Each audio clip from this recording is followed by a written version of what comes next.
In October 2013, Lipton, a subdivision of Unilever, launched their introductory campaign for Lipton sparkling iced tea. The market for carbonated beverages had increased over the last few years, and carbonating a beverage was an obvious opportunity for product evolution. Although sustenance is placed in the physiological need by Maslow's hierarchy, the portrayal of beverages often incites self-actualization, love and belonging, or esteem needs instead. The current market leaders are Coca-Cola and Pepsi, and these, alongside other brands, are direct competitors as they are competing for the same market segment.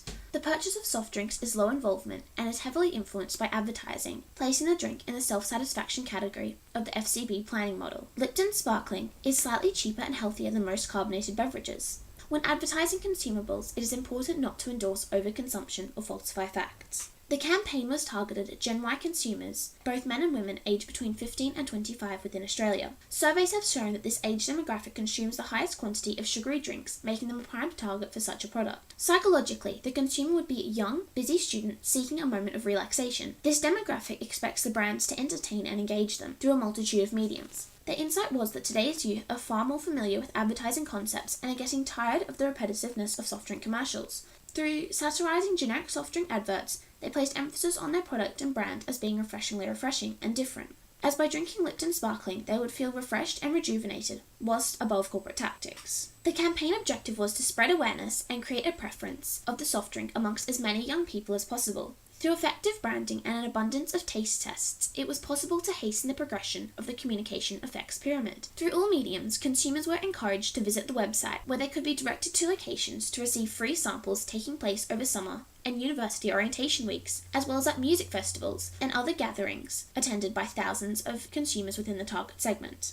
The big idea was to create a facade of honesty, transparency, reliability, and pure intentions. Gen Y craves this in a company, with many claiming they deliberately avoid falling for advertising tactics. The campaign had a combination of executional techniques, including testimonial and celebrity endorsement, slice of life, and humour. Through these techniques, they were able to portray the product and brand as relatable, honest, fun, and refreshingly refreshing. Through comedic skits, their product was featured as a passive element of slice of life storylines. These skits included themes typically relatable to young adults, such as first Tinder dates, a job interview, or flirting at a music festival. In all scenarios, the product added a dimension to the scene and complemented predisposed assumptions by the target audience. Most of the films were received positively, but some of the content provoked controversy. Although having only 530 YouTube subscribers, YouTube endorsements allowed views on their brand and channel content to soar to 1.7 million in a matter of months. Content was also displayed on Adrian Van Ooyen's channel, a Brisbane-based YouTube prankster. His content was aimed at satirizing conventional soft drink commercials. Swarming people with sexiness was one of the most viewed videos, with over 1 million views. Van Ooyen, in partnership with Lipton, pranks Queenslanders by having a horde of scantily clad young people surround them upon opening the can, a scene commonplace in many promotions by other soft drink brands. This satirical view of advertising transferred to print as well.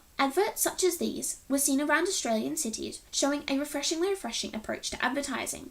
Whilst most billboards and signage address the advertising industry broadly, several, such as this one located near the Coca-Cola's permanent billboard in King's Cross, Sydney, address the advertising of a specific company. These mediums were combined with experiential advertising at events aimed towards Generation Y, such as schoolies, music festivals, and sponsored beach events. At the Vans Warped Tour 2013, youths were encouraged to ride the Lipton wind machine, claiming they'll be blown away by the refreshing taste of the new Lipton iced tea, quite literally. Through all media, the target audience was provided with entertainment and engagement. This campaign ran across many social media platforms, environments saturated by Generation Y users. Because of this, the campaign reached millions of youths. The hashtag carried across Instagram and Twitter, and YouTube videos were shared on Facebook. An Instagram-based competition gave fans the opportunity to have their face featured on a billboard. The locations of print advertisements were perfect for targeting youths, and the same is true for the locations of experiential promotions. Facebook could have been used more effectively, as it is the most popular medium amongst the target segment. Lipton already had 5 million fans on Facebook, most from the target demographic. Although the online advertising reached millions of viewers, it did not all come from Australia. Geographic segmentation saw this campaign target Australians only. This means that endorsements from YouTube celebrities like Chloe Morello and Adrian Van Ooyen